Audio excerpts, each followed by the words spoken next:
Okay, boys, here we go.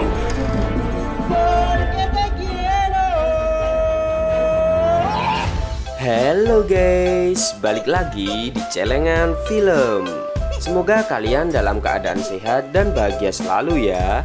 Mau tahu nggak film hari ini apa? Maulah Min. Oke, di kesempatan kali ini Mimin akan menceritakan alur film yang berjudul Paris Holiday. Daripada kalian penasaran, yuk mari kita menonton. Film ini diawali dengan pria bernama Lam Chun Kit yang memilih kartu nama dan membuangnya ke tempat sampah. Kemudian datang seorang wanita yang menyerahkan dokumen untuk ditandatangani Lam Chun Kit. Wanita tersebut menanyakan kenapa Lam Chun Kit akan meninggalkan apartemen yang disewanya. Lam Chun Kit kemudian memberitahu wanita tersebut jika dirinya rugi besar. Lam Chun Kit pun buru-buru pergi meninggalkan apartemen dan wanita tersebut. Sopir memberitahu Lam Chun Kit bahwa Tuan Cho memintanya untuk menyerahkan sebuah bingkisan kepada seseorang di Paris. Sopir tersebut juga memberikan kertas dan mengatakan jika Tuan Cho meminta Lam Chun Kit menghubungi orang yang tertera di kertas. Orang tersebut nantinya yang akan membantu Lam Chun Kit mencari tempat tinggal di Paris. Lam Chun Kit akhirnya sampai juga di Paris. Lam Chun Kit begitu mengagumi Paris sampai-sampai mengabadikan perjalanannya dengan ponsel miliknya. Ia dibuat kesal dengan supir taksinya yang salah jalan, di mana si sopir membawanya ke Louvre lagi. Tapi si sopir taksi tersebut meyakinkan bahwa dirinya tidak salah jalan karena ia adalah sopir taksi terbaik di Paris. Si sopir juga mengatakan bahwa dirinya akan membawa ke alamat tujuan cepat atau lambat.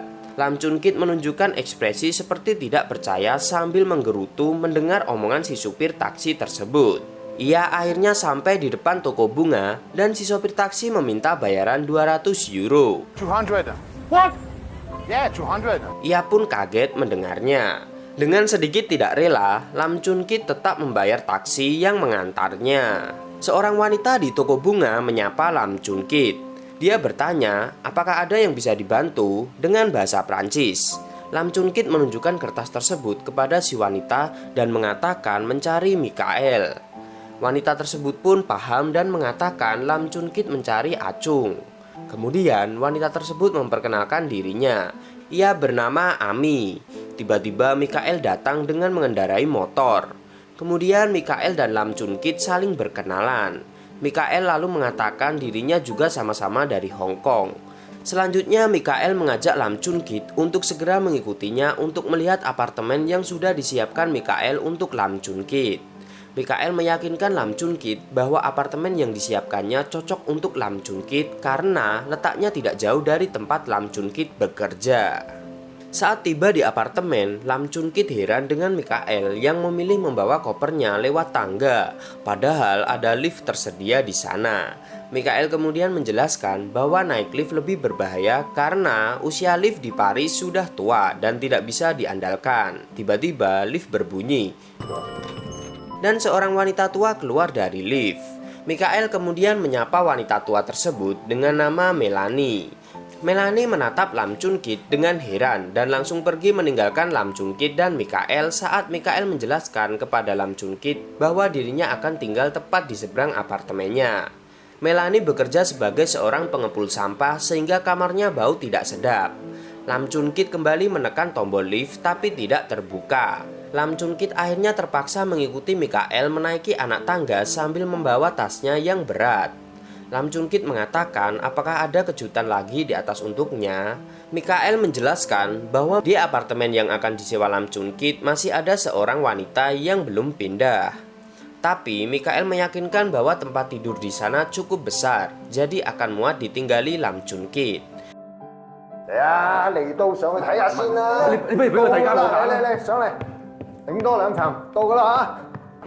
Lam Chun Kit terpaksa kembali mengikuti Mikael naik tangga sambil mengeluh. Lam Chun Kit akhirnya sampai di depan apartemen dengan nafas yang ngos-ngosan. Tiba-tiba Mikael mengatakan bahwa sebenarnya masih ada satu hal lagi. Lam Chun Kit pun mengomel kepada Mikael. Lam Chun Kit mulai lelah dan stres dan meminta Mikael untuk jujur. Mikael kemudian mengatakan kalau wanita yang seapartemen dengan Lam Chun Kit baru saja dicampakkan tunangannya. Wanita tersebut akhirnya membenci semua pria. Lam Chun Kit yang mendengar penjelasan Mikael pun ingin turun dengan lift tapi dihalangi oleh Mikael.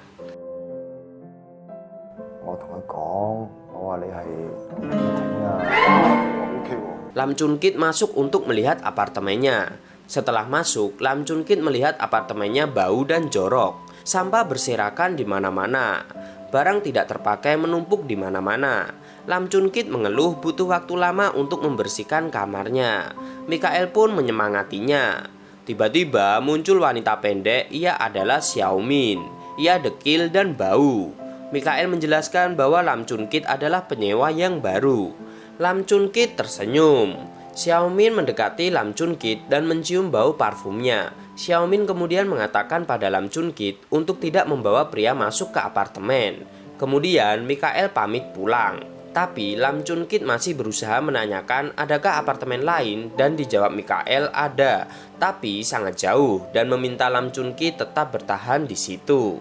Beberapa hari kemudian, Lam Chun Kit mendatangi toko bunga dan bertanya pada Ami di mana Mikael. Lam Chun Kit mengatakan bahwa Xiao Min sinting dan ia meminta untuk pindah.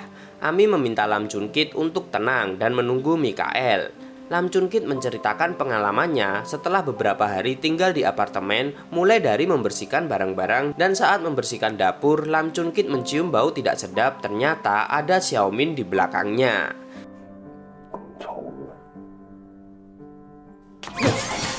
Xiao Min bertanya kenapa Lam Chun Kit menyentuh barang-barang itu.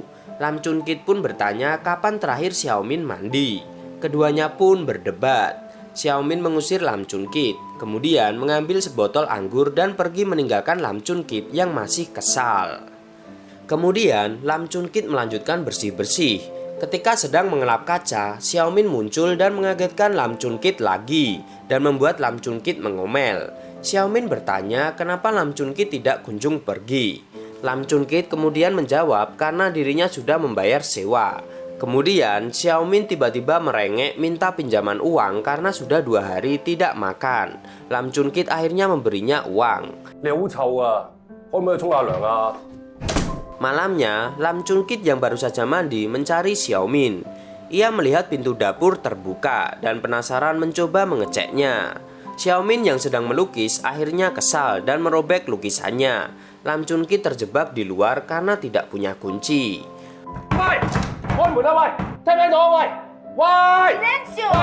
Keesokan paginya, saat Xiao Min membuka pintu, Lam Chun Kit langsung nyelonong masuk dan dituduh penyusup oleh Xiao Min. Lam Chun Kit pun mengomel sambil kedinginan. Xiao Min beralasan semalam dirinya tidak mendengar apapun. Lam Chun Kit yang kesal langsung mengunci pintu saat Xiao Min berjalan keluar rumah. Malamnya, Lam Chun Kit terkejut karena tiba-tiba ada Xiao Min. Xiao Min mabuk dan bertanya siapa Lam Chun Kit. Lam Chun Kit menjawab dirinya penyewa yang baru. Xiao Min kembali mengingatkan untuk tidak membawa pria atau wanita ke apartemen. Kemudian Xiao Min menenggak anggurnya. Paginya, Lam Chun Kit ingin ke kamar mandi, tapi Xiao Min tidak keluar-keluar. Akhirnya Lam Chun Kit pipis di wastafel. Baru saja lega, Xiao Min berdiri dari belakang Lam Chun Kit sambil menjerit. Lam Chun Kit pun ikut menjerit.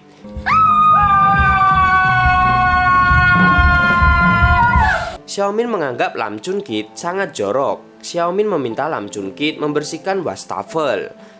Saat pulang kerja, Lam Chun Kit melihat Melanie membawa pakaiannya. Saat Lam Chun Kit mau merebut, Melanie menggigit dan beralasan Xiao Min telah membuangnya. Kemudian Lam Chun Kit lari ke atas dan melihat Xiao Min membakar semua bajunya. Lam Chun Kit benar-benar marah, tapi Xiao Min tidak merasa bersalah.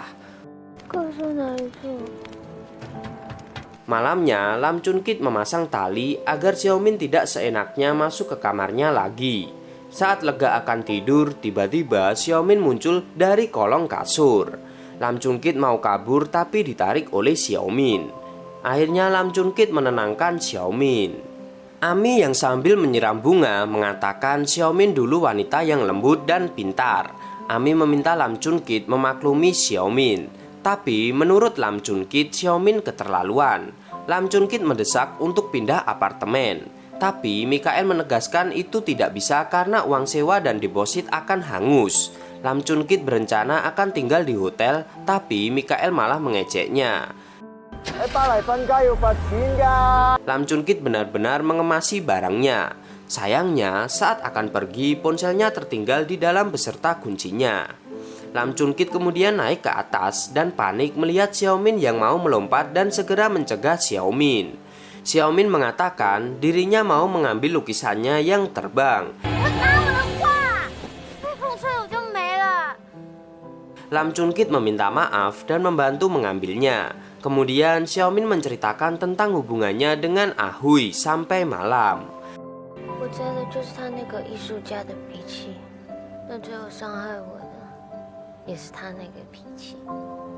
Lam Chun Kit masuk apartemen lewat pintu dapur dan mengambil kunci dan ponselnya yang ketinggalan.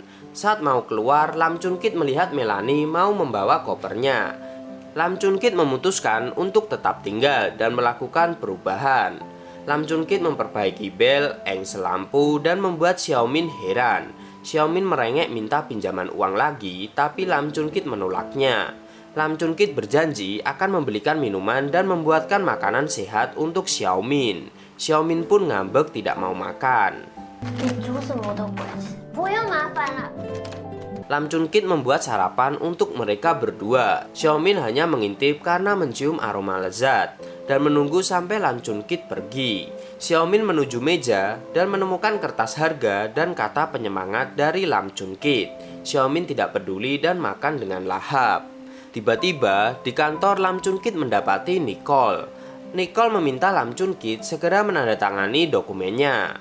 Lam Chun Kit berusaha tenang menanggapi putri bosnya dan meminta Nicole menerima hadiah ulang tahun dari ayahnya. Akhirnya Lam Chun Kit memberikan stempel dan tanda tangan dan Nicole pergi. Saat pulang ke apartemen, Lam Chun Kit melihat makanan buatannya habis. Esoknya, Lam Chun Kit kembali memasak dan menyelipkan memo. Lam Chun Kit juga meletakkan memo penyemangat di setiap tempat yang akan dilewati Xiaomin. Suatu hari, Lam Chun Kit yang mau makan, tiba-tiba Xiaomin ikut duduk dan membuat Lam Chun Kit tersenyum. Kali ini tidak ada memo, tapi Lam Chun Kit langsung mengatakan ke Xiaomin. Awalnya, Xiaomin tidak mau mendengar. Lalu, Lam Chun Kit mengancamnya tidak boleh makan kalau tidak mau mendengar. Lam Chun Kit mengibaratkan hubungan Xiaomin dan Ahui seperti bisnis yang merugikan karena tidak mendapatkan apapun selain kecewa. Lam Chun Kit menyarankan agar Xiaomin memperkecil kerugiannya dan menghitung aset yang tersisa. Keduanya kemudian menghitung aset. Lam Chun Kit menyarankan untuk menjualnya. Xiaomin enggan melakukannya, tapi Lam Chun Kit memaksa dengan alasan Xiaomin harus menyingkirkannya bila mau sembuh dari sakit hati.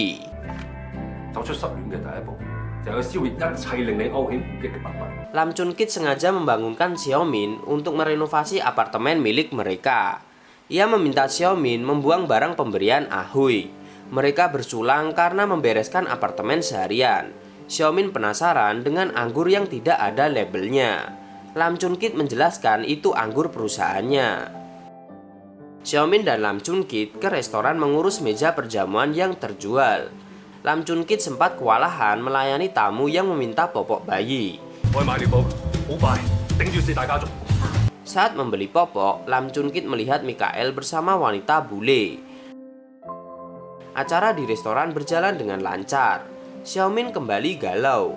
Lam Chun Kit menghiburnya kelak Xiaomin akan bertemu jodohnya.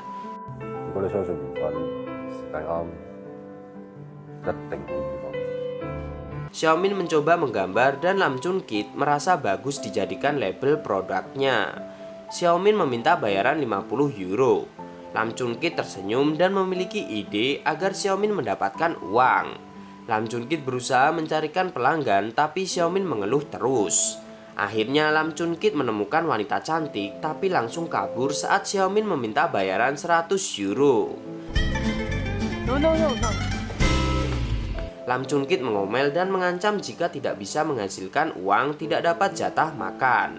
Xiaomin akhirnya mau menggambar siapapun. Lam Chun Kit menjadi pelanggan pertama Xiaomin dengan bayaran 10 euro. Suatu hari, Lam Chun Kit melihat Nicole bekerja di jalanan. Ia membujuk Nicole agar berbaikan dengan ayahnya.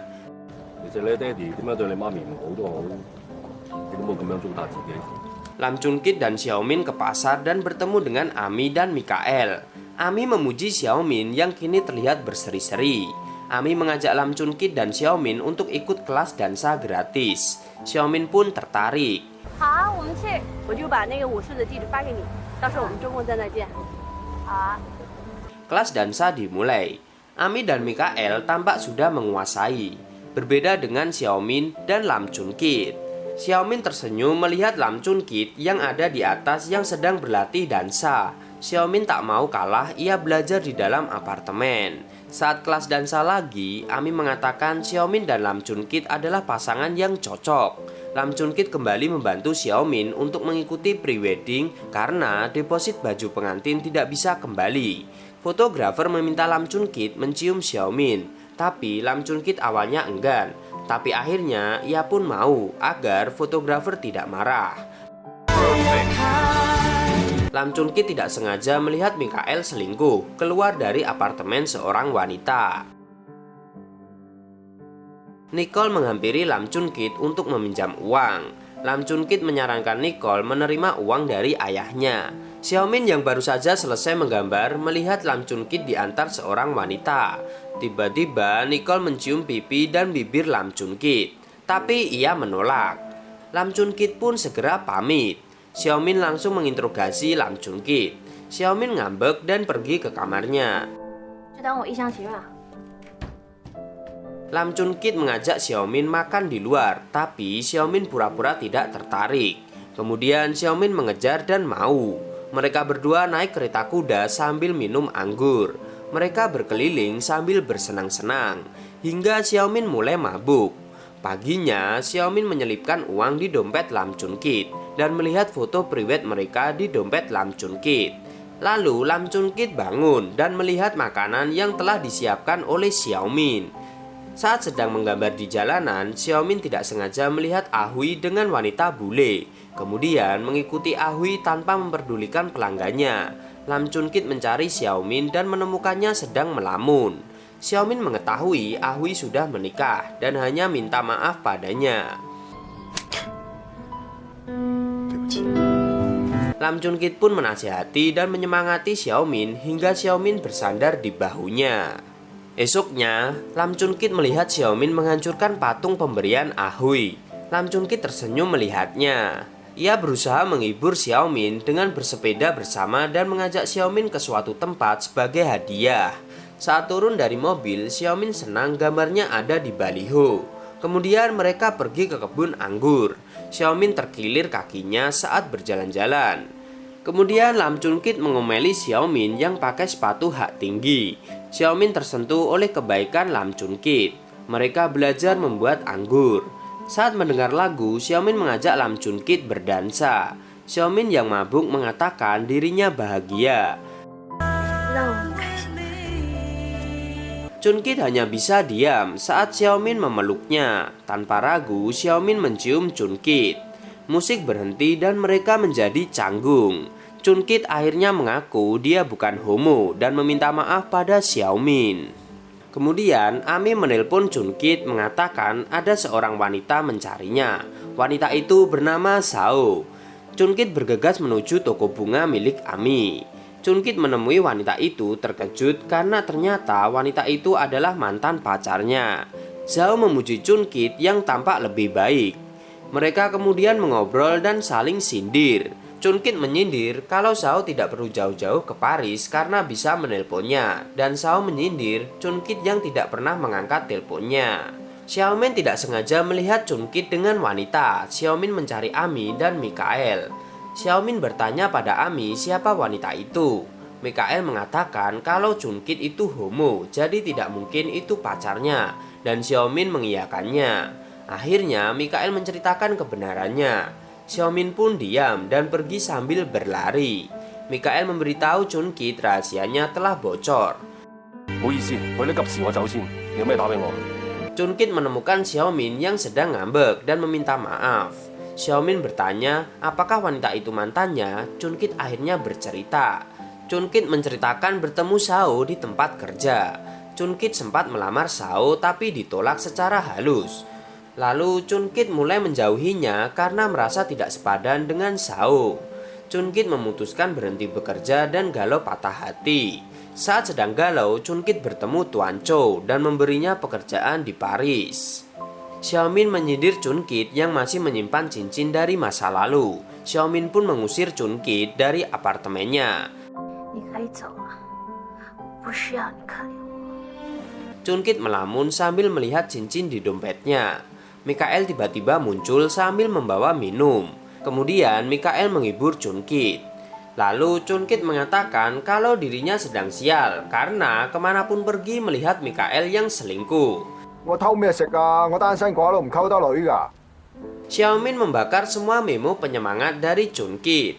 Mikael menjelaskan Ami dan dirinya bersahabat karena istri sahabatnya. Chun-kit pamit setelah mendengar cerita Mikael. Xiaomin mengemasi barang Chun-kit. Secari kertas terjatuh dan Xiaomin teringat saat menggambar Chun-kit.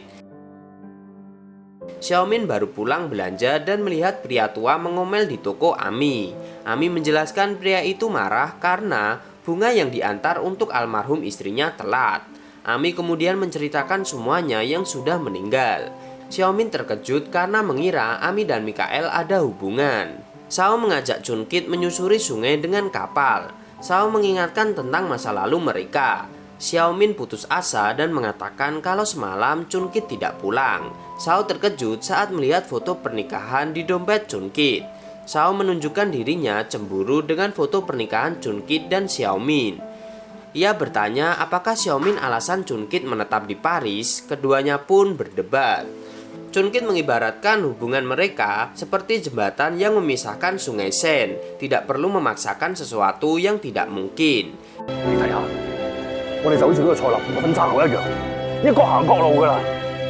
Xiaomin mondar-mandir memandangi koper dan barang-barang Chun-kit. Xiaomin menelpon Sophia dan mengatakan semalam Chun-kit tidur di kantor. Di hotel, Chun-kit membantu Shao mengurus pekerjaannya. Shao dengan kesal melempar kontrak kerja yang dibatalkan. Chun-kit berusaha menghibur Shao sambil memunguti kertas-kertas yang berserakan. Tiba-tiba Shao memeluk Chun-kit. Ia mengatakan ingin pulang ke Hong Kong tapi Shao meminta Chun-kit untuk ikut bersamanya. Sebelum Chun-kit menjawab, seseorang mengetuk kamar dan memberikan nota pesan untuk Chun-kit. Pesan tersebut mengatakan untuk menghubungi Tuan Chou. Chun-kit menggunakan ponsel Shao untuk menelpon Tuan Chou.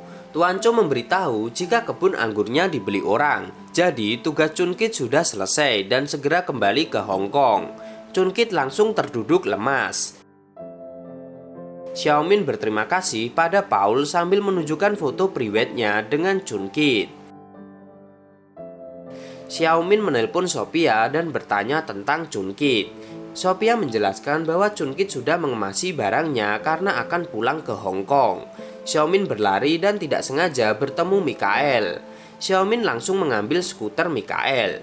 Di hotel, Chun-kit dan Shao bersiap untuk pergi. Shao membayangkan seseorang melamarnya dengan cara berlutut dan ia mengharap Chun-kit. Chun-kit membuka dompet dan menyerahkan cincin. Shao langsung mencium Chun-kit. Xiaomin tidak sengaja melihatnya dan akhirnya berputar arah. Hatinya hancur dan kecewa. Xiaomin pulang dengan lemas. Ia menemukan not terakhir Chun-kit dan sepiring ikan somei yang sudah matang. Mikael membantu Ami menutup tokonya. Ami menanyakan apa Mikael ada kencan. Kalau tidak, ia mengundangnya makan malam bersamanya. Xiaomin menyantap ikan masakan Chun-kit dengan malas. Tiba-tiba ia kaget karena mendengar suara dan menoleh. Ternyata dirinya teringat saat membantu Chun-kit memperbaiki listrik yang mati. Xiaomin kembali menyuap potongan ikan dan teringat semua kenangannya dengan Chun-kit. Tanpa terasa, Xiaomin menangis sedih. Xiaomin naik ke lantai atas dan menemukan gambar dirinya yang dibuat oleh Chun-kit ketika sedang tidur. Chun-kit menuliskan not berbunyi persahabatan selamanya. Xiaomin kemudian meninggalkan apartemennya dan pindah ke lokasi yang dekat dengan kampusnya. Xiaomin memutuskan untuk melanjutkan kuliahnya. Ia keliling Perancis selama setahun sambil mengembangkan kemampuan menggambarnya. Akhirnya, Xiaomin membuat pameran tunggal. Di hadapan wartawan, ia menceritakan tentang karyanya yang berjudul Lahir Kembali. Saat ditanya di mana teman sejiwanya, Xiaomin menjawab dimanapun dia berada dia akan hidup bahagia. Xiaomin bermaksud datang ke kebun anggur yang pernah didatanginya dengan Chun Kit. Xiaomin berjalan masuk dan melihat gambar kemasan anggur terbaru yang merupakan miliknya dan Chun Kit. Xiaomin melihat Chun Kit sedang menimang bayi. Chun Kit juga melihat Xiaomin, dan tiba-tiba orang tua si bayi muncul. Xiaomin tampak lega melihatnya. Chun Kit mengomeli Xiaomin karena ia menghilang dan Chun Kit mencarinya di seluruh Paris. Chun Kit menceritakan tentang Zhao yang berteman bisnis dengannya tanpa punya perasaan. Kemudian Chun Kit menginvestasikan tabungannya ke kebun anggur dan datang untuk mengelolanya. Chun Kit mengakui dirinya tak bisa melupakan Paris. Chun Kit mengajak Xiaomin menuju kolam renang. Xiaomin meletakkan anggur di meja dan melepaskan jaketnya, kemudian meminta Chun Kit untuk berdansa dengannya, dan film pun tamat.